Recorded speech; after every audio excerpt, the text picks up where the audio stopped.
Au milieu du IIIe siècle, l'Empire est de nouveau menacé par les crises politiques intérieures, tandis que les frontières cèdent une première fois devant les attaques des peuples barbares.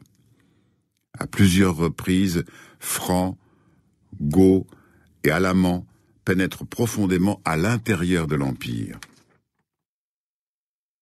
À partir de la fin du siècle, les empereurs Dioclétien puis Constantin Ier rétablissent les frontières et conduisent une profonde rénovation de l'État romain. Constantin fonde une nouvelle capitale baptisée Constantinople.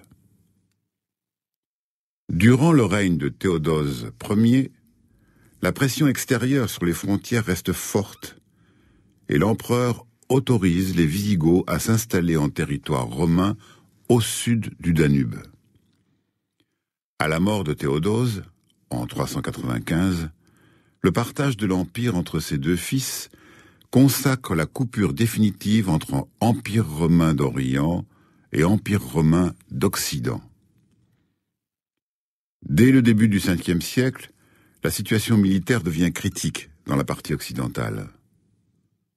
En 406, plusieurs peuples germaniques, Vandales, Suèves et Alains, franchissent le Rhin, ravagent la Gaule, puis gagnent l'Espagne.